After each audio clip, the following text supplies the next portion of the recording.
बिस्मिल्लाहिर्रहमानिर्रहीम अस्सलाम वालेकुम। मैं हूं करामत मुगल और मेरे साथ हैं ईसा नकवी। नकवी साहब पाकिस्तान के हर टॉक शो में, करंट अफेयर्स के हर शो में एक बात जो हम पहले भी कर चुके हैं, सबसे ज़्यादा पूछी जाती थी नून लीग के गेस्ट से, मियाँ साहब कब वतन वापस आएंगे। मियाँ साहब लंदन से दुबई तक आए, फिर कहा गया कि अगला स्टॉप उनका पाकिस्तान है। मियाँ साहब की वापसी में रोड़े कौन अटका रहा है? देखें करामत मुगल साहब, कुछ आम तफसीलात हैं और मियाँ साहब के ऊपर वीडियो कर रहे हैं तो पर्ची भी हाथ में है। और इस पर्ची के ऊपर जो है ना बड़ी अहम चीज़ें लिखी हुई हैं। देखें, ज़ाहिर चैमगोइयाँ तो चल रही थी, दावे चल रहे थे और आपने नून लीग के लोगों से सुना होगा बस अभी मियाँ साहब 2-4 हफ्ते में आ जाएंगे। मरीम नवाज साहिबा ने आने के बाद जो इनिशियली जलसे किए थे जी वापसी के बाद, उसमें उन्होंने कहा था कि चंद हफ्तों में आ जाएंगे। सलीम साफ़ी को एक इंटरव्यू दिया था, उसमें उन्होंने कहा था कि 4 से 6 हफ्तों में आ जाएंगे। जी ये दावे मुसलसल किए जा रहे थे। अब एक सवाल जो है सब लोगों के जहनों में, और एक जेन्युइन सवाल बनता है कि भाई की हुकूमत, एस्टेब्लिशमेंट के साथ मामला ठीक है, आखिर कोई तो वजह होगी ना हम्म कि मियाँ साहब जो हैं वो कतरा रहे हैं। जी उसके रीजंस, उसकी वजूहात आहिस्ता आहिस्ता खुलकर जो है वो सामने आती हैं। और ये जो दुबई में मीटिंग्स हुई हैं, मुलाकातें हुई हैं, उसमें भी था कि जनाब वापसी का प्लान फाइनलाइज किया जाएगा। यहाँ पर जनाब कुछ जलसों की तैयारियां शुरू कर दी जाएंगी, कुछ 14 अगस्त को आएंगे और परचम कुशाई जो है उसकी तकरीब में मियाँ साहब मेहमान हम्म खुसूसी होंगे, पाकिस्तान का परचम लहराया जाएगा। ये कहानी बड़ी दिलचस्प है। जो कुछ भी हुआ है, देखें गेमें बहुत ज़्यादा चल रही हैं सही और मुस्लिम लीग नून जो है अंदर से भी जो है उसमें बहुत सारे इसके ऊपर आरा जो है वो तकसीम सही सही मुनकसिम है। और पीपल्स पार्टी, इस पर सारे लोग जो है वो गेम में है। लेकिन हमारे सामने 3 बुनियादी तौर पर अब तक, जिसको विश लिस्ट कहते हैं, जी कि आपकी जो ख्वाहिशात की पर्चियां हैं वो 3 सामने आई हैं। एक थी इनिशियल विश लिस्ट। जी मैं गुज़श्ता 7 माह की बात कर रहा हूँ, जब हल्के हल्के रूठे हुए माने थे। 6 से 7 माह में जो उनकी इनिशियल विश लिस्ट सामने आई है ना कि ये सब कुछ करें, हम्म उसके बाद कोई मामलात आगे चलेंगे। फिर उसके बाद एक अपग्रेडेड विश लिस्ट आई हम्म और अब जो है वो upgraded pro max wish list आ गई है। कि अनोखे लाडले ने अब खेलने के लिए चांद ही सीधा मांग लिया। वो बहुत बहुत कुछ मांगा है और ये जो है वो बेसिकली मियाँ साहब को जो है ना वो इस तमाम वक्त के दौरान एक तो फीलिंग ये आती है कि जो खबते अजमत है, जिसको ग्रैंडियोसिटी जी कहते हैं, कि मैं मुझे उस स्टेचर के ऊपर डील किया जाए कि बस मेरे से ऊपर फिर इस मुल्क में सिर्फ कायदे आजम हो। कायदे आजम कायदे, सानी। हाँ, कायदे आजम के बाद जो है या अमीरुल मोमिनीन का दर्जा दिया जाए। जिस तरीके की वो ट्रीटमेंट मांग रहे हैं ना रियासत से इस वक्त, हम्म वो बड़ी दिलचस्प है। और उसकी तफसीलात, उसका इजहार आपको मैंने अक्सर अपने वीडियोस में कहा कि जब आपने ये समझना हो कि किस किस्म की पैगाम रसानी जो है वो इस्टेब्लिशमेंट के साथ की जा रही है, फरमाइश की जा रही है, ब्लैकमेलिंग की जा रही है या धमकियां दी जा रही हैं, तो आप 3-4 लोगों के ऊपर नजर रखें। उनमें से जावेद लतीफ़ एक है। सही जब उनकी तरफ से दावतनामा आता है ना कि जावेद लतीफ़ साहब जो है वो पीआईडी में एक अहम प्रेस कॉन्फ्रेंस करेंगे, तो आप समझ लेंगे मियाँ साहब जो है ना वो अपना मुद्दा सामने रखने लगे। वो मुद्दा जो है मुख्तलिफ उसमें सामने रखा गया। देखिए, एक चीज़ तो हमें पता थी, जो पहले से पता थी, कि मियाँ साहब ये चाहते हैं कि दौड़ हो, हम्म इंतखाब की दौड़ हो और उससे पहले पाकिस्तान तहरीक इंसाफ के पैरों के साथ मन मन के 40-40 किलो के बट्टे जो हैं वो बांध दिए जाएं, सही पत्थर बांध दिए जाएं। हम्म और उसके बाद फिर मैं दौड़ूं और मैं जीतूं और फिर मैं कहूं देखो मैं जीत गया हूं। ठीक है ना?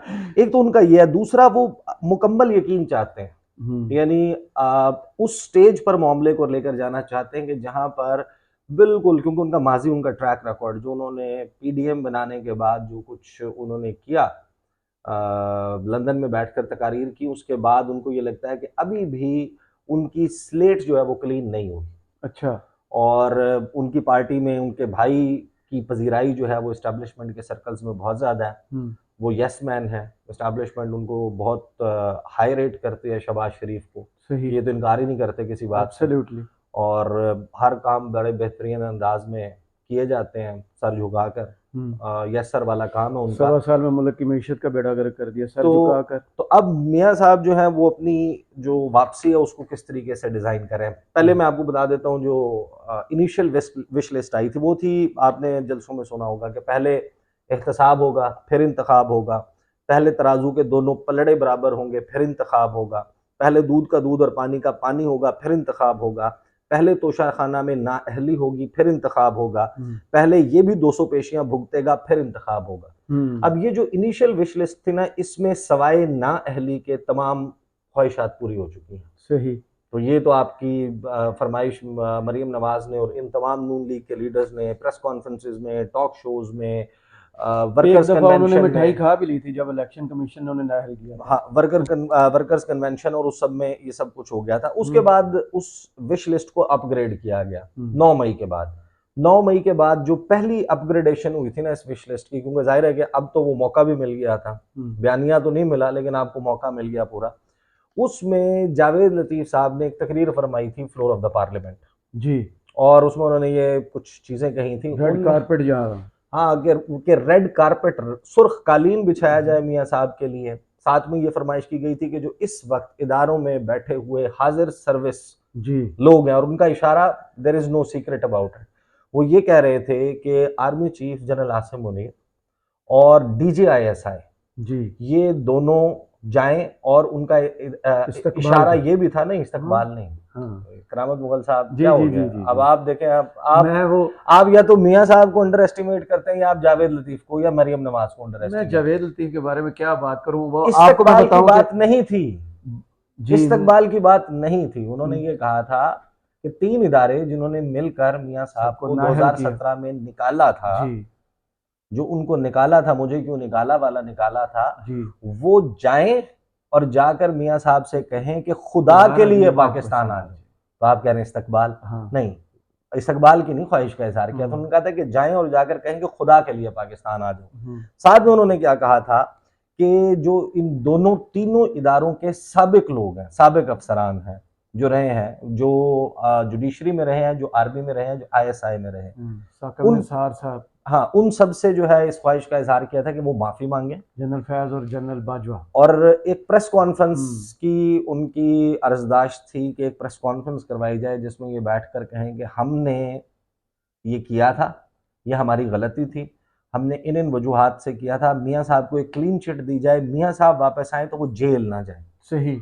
वो फिर सुर्ख कालीन बिछाया जाए और उनका इस्तकबाल, वालिहाना इस्तकबाल जो है वो हुकूमत तो जाहिर है कि उनकी है, इदारे जो हैं उनके सरबराहान वो भी वहाँ पर करें 21 तोपों की जिस तरह सलामी, जैसे कोई आता है ना, सऊदी फरमारवा आ जाए, चीन का सदर आ जाए, उनके लिए ख़ास प्रोटोकॉल होता है कि जनाब तैयारा पाकिस्तान की फ़िज़ाई हदूद में दाखिल हो गया, साथ ही JF-17 थंडर तैयारों ने तैयारे को लेफ्ट राइट से हाँ, स्क्वाड करते उनके हुए जहाज को अपने हिसार में ले लिया, फिर जहाज लैंड किया, फिर उसके बाद कैमरा लग गया, सीढ़ी लगी, शाहाना अंदाज में उतर के आए, उनको सल्यूट जो है ना वो बजाए जा रहे हैं, फूल पकड़ाए जा रहे हैं, 21 तोपों की सलामी है, कौमी तराना बजाया जा रहा है। अच्छा, एक तो पाकिस्तान का बजेगा, दूसरा नहीं पता किसका बजेगा, कौन से मुल्क का? ही बजेगा। नहीं, फिर वो यूके का ना, वो यूके से ही आ रहे हैं ना, दूसरा वहां का फिर बजा लेंगे।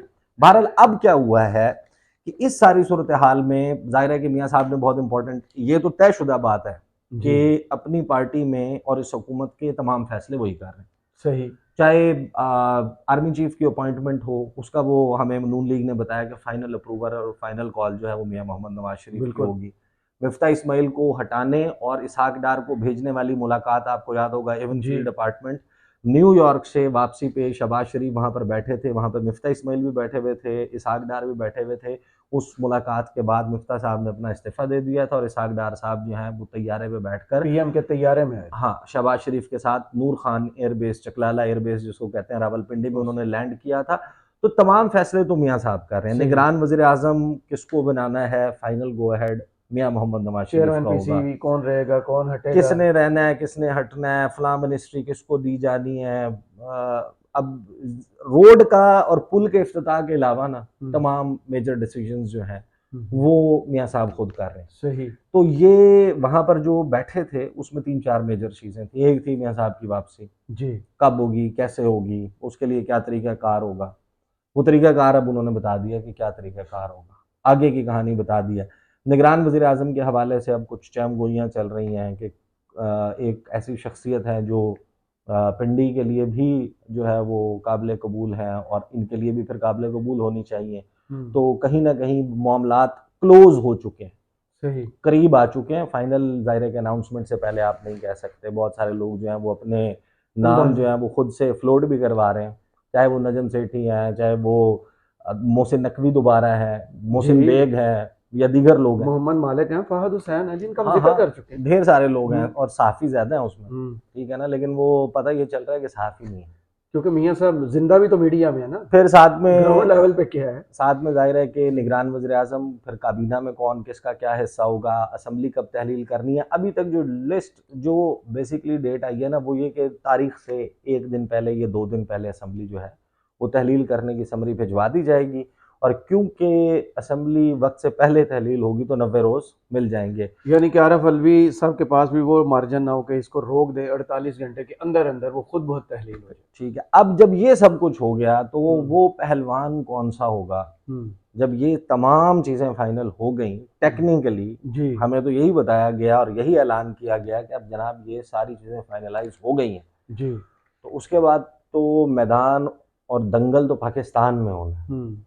और पोस्टर बॉय मियां मोहम्मद नवाज शरीफ है। तो इसके साथ ही अगला ऐलान ये होना चाहिए था कि फलां दिन फलां तारीख को दुबई से महवे प्रवाज होंगे और उनका तैयारा बादलों को चीरता हुआ स्ट्रेट ऑफ हॉर्मुज़ के ऊपर से उड़ेगा, अरेबियन सी के ऊपर से 360 का टर्न मारेगा और पाकिस्तान की फ़िज़ाई हदूद में बलूचिस्तान के रास्ते दाखिल होगा, और उसके बाद बादलों को चीरता हुआ पाकिस्तान के दिल लाहौर में लैंड करेगा, और फिर वहाँ पर ऐसा फ़कीदुल मिसाल इस्तकबाल होगा कि दुनिया जो है वो अश कर उठेगी।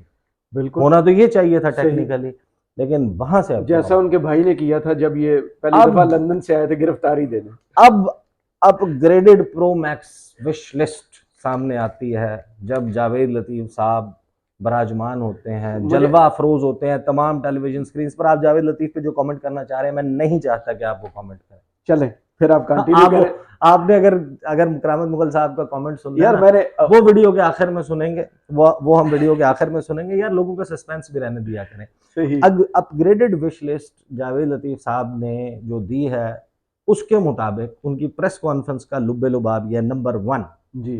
ये एश्योरेंस चाहिए कि नवाज शरीफ साहब चौथी मरतबा पाकिस्तान के वज़ीर आज़म बनेंगे। अच्छा। नंबर 2 इससे भी इंटरेस्टिंग है, वो ये है कि ना सिर्फ कि वो वज़ीर आज़म बनेंगे, बल्कि उनकी हुकूमत कायम होगी 2/3 अक्सरियत के साथ, माशाल्लाह। टू वोट को 2/3 मेजॉरिटी के साथ। वोट भी घर से ही डाल लेंगे। और तीसरी ख्वाहिश जो है वो बड़ी इंपॉर्टेंट है, और वो उन्होंने शिकवा किया अपनी हुकूमत से और इस्टेब्लिशमेंट से, अच्छा, अपनी जावेद हुकूमत से लतीफ़ साहब। क्योंकि देखें 9 मई के बाद, उन वाक़यात के बाद हुकूमत मुसर है, तमाम इम्पोर्टेंट वुज़रा उन्होंने ये कहा कि मंसूबा साज़ इमरान खान। अच्छा। खान साहब गिरफ्तार नहीं हुए। मंसूबा साज़ अगर आप सब लोगों को सज़ा भी दे रहे हैं, गिरफ्तार भी कर रहे हैं, तो अगर ओनस और तमाम तर रिस्पॉन्सिबिलिटी चेयरमैन तहरीक इंसाफ पर डाली जा रही है, तो अभी तक वो गिरफ्तार क्यों नहीं हुए? He should be arrested. आपके पास अगर क्लियर एविडेंस मौजूद है, तो उन्होंने जो गुफ्तगू किया उससे तासुर ये मिलता है कि जैसे मियां मोहम्मद नवाज शरीफ ये समझते हैं कि पाकिस्तान में अभी भी इमरान खान का चैप्टर क्लोज नहीं हुआ। वो तो अवाम शायद उनको शायद उनको इदारों में भी कोई सपोर्ट हासिल है। इसलिए जावेद लतीफ़ साहब ने जो प्रेस कॉन्फ्रेंस की उसमें उन्होंने ये फरमाया कि मैं हुकूमत से पूछता हूँ कि उनको गिरफ्तार क्यों नहीं किया जा रहा। अब हुकूमत किसकी है? वो खुद वफाकी वजीर है। वो वफाकी वजीर हैं, और वो वफाकी वजीर वाली कहानी हम आखिर में सुनेंगे आपसे। और चौथी बात जो है ना, वो उसमें बहुत से राज पोशीदा है। अच्छा। उनका एक और जुमला है प्रेस कॉन्फ्रेंस का, वो बड़ा इंपॉर्टेंट है। उन्होंने कहा कि नवाज शरीफ को पाकिस्तान आने से और नवाज शरीफ को चौथी मरतबा वज़ीर आज़म बनने से दुनिया की कोई ताकत नहीं रोक सकती। इसके बाद उनकी आंख खुल गई नहीं, इसका मतलब क्या जी? इसका मतलब यह है कि इस वक्त कोई ताकत ऐसी है जो मियाँ साहब को चौथी बार वज़ीर आज़म बनने से भी रोकना चाहती है, और उनको पाकिस्तान वापस आने देने से भी रोकना चाहती है। अच्छा। लिहाजा इस प्रेस कॉन्फ्रेंस की ज़रूरत पड़ी, और 2 विश लिस्ट में कुछ चीज़ें मुकम्मल हो जाने के बाद, दूसरी वाली में तो खैर बिल्कुल ही आप समझे ना कि वो एक दीवाने की भड़क थी, खब्ते अजमत था, ग्रैंडियोसिटी थी कि अब कोई ऑप्शन नहीं बचा। अब तो 9 मई हो गया, अब तो वो रिवाइव भी नहीं हो सकता, तहरीक इंसाफ के साथ तो पैचअप नहीं हो सकता। इमरान खान के ऊपर जो है वो बड़ा सारा सुर्ख रंग का जो है वो कांटा लगा दिया गया है। जी तो वो अब क्योंकि हो चुका है तो अब इस सिचुएशन को कैश किया जाए। सही बिलावल के पास, पाकिस्तान पीपल्स पार्टी के पास वोट पूरे नहीं, कैंडिडेट भी पूरे नहीं है। जी वो अगर खड़े करने लगे तो उनके पास पंजाब में इतने चेहरे नहीं हैं कि जिनको वो हर हल्के में खड़ा कर सकें, सही सूबाई असम्बली के लिए मैदान में उतार सकें। तो हुकूमत क्या बनाएंगे, सही यानी वो हुकूमत क्या बनाएगा जिसके पास कैंडिडेट नहीं है। जी तो मियाँ साहब के लिए एक बड़ी ज़बरदस्त सिचुएशन क्रिएट हो गई कि तहरीक इंसाफ तो 9 मई के बाद, 9 मई का जो वाक़यात हुए उसके बाद तहरीक इंसाफ तो हो गई माइनस। सही वो तो उन फैसला साजों के और इदारों के जहन में ये है कि क्रॉस लग गया, बिल्कुल अब कोई चांस नहीं है। तो उन्होंने कहा कि अब ये बेस्ट चांस है, this is my best and right time, कि जहाँ पर मैं सुनियां होंगियां अपने गलियां और मिर्जा यारा फिर मिर्जा से इशार फिर है अकेला ही कि मैं अकेला जो है ना वो मुकाबले में उतरूं, यानी मुकाबले में वो क्लास में फर्स्ट आए और स्टूडेंट एक ही हो। टॉप किया है। बिल्कुल पोजीशन तो यही बनती टॉप किया क्योंकि स्टूडेंट ही है क्या। सही तो वो पीपल्स पार्टी के पास तो क्योंकि वो पोजीशन नहीं है कि वो इस वक्त कम से कम ऐसा कोई मुआवजा ही हो जाए, कोई बड़ा करिश्मा हो जाए। तो अब उन्होंने जो बात की है इसका मतलब ये है कि नून लीग के अंदर भी कुछ लोगों की ये ख्वाहिश है कि उनमें से कोई बन जाए, और नून लीग के बाहर बहुत सारे लोग, उनके लिए भी फेवरेबल ये है कि मियां मोहम्मद नवाज शरीफ ना हो। तो ये जो बाकी बहादुरी की कहानियां है ना, कि पाकिस्तान की तारीख में इतना बहादुर लीडर नहीं देखा जिसने वोट को इज्जत दो के नारे के पीछे वीडियो पाकिस्तान मैसेजेस पर के बैठ के तमाम हाँ बहादुर लोगों के सामने सीना तान के खड़े हो गए, ऐसी कोई कहानी नहीं है। मियां साहब जो है वो अपने जंग लिए मैदान में होती है अपने नकवी लिए एक साहब परफेक्ट सिचुएशन चाहते हैं। वो ये नहीं चाहते कि वो आए तो उनके घर को भी सब जेल करार दिया जाए। वो परफेक्ट सिचुएशन क्रिएट होगी, और वो उनके लिए लगता ये है क्योंकि सिचुएशन जिस तरीके से अब जिस अनफोल्ड मकाम हो पर रही हैं जैसे चीजें जिस मकाम पर बढ़ रही है वहां पर मामलात वहीं जाते हुए दिखाई दे रहे हैं। सही बहुत शुक्रिया ईसा नकवी आपके तजिए किस्सा तो का सुना दें। किस्सा मैं क्या सुनाऊं सारी गुफ्तगू तो खत्म हो गई जावेद लतीफ जावेद लतीफ साहब मेहरबानी ने करें ना, बता दें। मैं 22 आपको अप्रैल 2022 को हलफ उठाया वफाकी वजीर का। अब तकरीबन उनको 450 दिन हो गए वफाकी वजीर बने और हुकूमत भी उनकी अपनी है। अब उनका गुस्सा बताता हूँ क्यों है इस हुकूमत पे। वो मजे तकरीबन सारे ले रहे हैं, घर सरकारी है, गाड़ी सरकारी, पेट्रोल मेडिकल सब कुछ सरकारी खर्चे पर वो यशी कर रहे यार हैं। हो सकता है वो ना ले रहे हो। हाँ और वजारत उनके पास कोई नहीं अभी तक। नहीं, वजारत को अच्छा इसको कहते हैं वजीर बेमहकमा। हाँ वजीर में और प्रोफाइल नहीं दिया और गया। ये हाँ पोर्टफोलियो जिनको पोर्टफोलियो जो है जिनको नहीं दिया जाता है, ऐसे माजी में भी कुछ मिसालें ऐसी मिलती हैं। और आपको और पता वो है इतना कि बोलते नहीं है ना जी। ऐसे वज़रा भी रहे हैं जिनको ताहयात जो है वो वज़ीर मुमलिकत का दर्जा जी दिया जी गया और उनका state protocol minister state minister का दिया गया है। गालिबन जहाँ तक, अगर if I am not wrong, जिस वक्त सकूत ढाका हुआ तो कुछ लोगों ने जिन्होंने बंगाली होने के बावजूद और उधर एफिलिएशन होने के बावजूद पाकिस्तान का इंतखाब किया और वफादारी प्रोमिनेंट थे, पाकिस्तान के साथ की। उनको शायद जो ये टाइटल और चीज़ें उनके साथ रही थी बड़ा जी अरसे तक। फाइनल नोट के ऊपर एक, जिस तरह सफ़ीर भी होते हैं ना, उसमें भी एक होता है एम्बेसडर एट लार्ज। जी बिल्कुल। एम्बेसडर एट लार्ज का मैं उर्दू तर्जुमा नहीं कर रहा, लेकिन वो जो एम्बेसडर एट लार्ज है वो भी एक होता है कि वो किसी मुल्क के लिए स्पेसिफिक नहीं होता, बट वो आपके बहुत से हमारे मामलात हमारे जो है वो रहे हैं माजी। सफारतकारी में देखते हैं। हम्म। चलें बहुत शुक्रिया ईसा नकवी आपकी तजिए का। कमेंट्स बॉक्स में ज़रूर बताइएगा ये वीडियो आपको कैसी लगी। इजाज़त दीजिए। अल्लाह अल्लाह हाफ़िज़।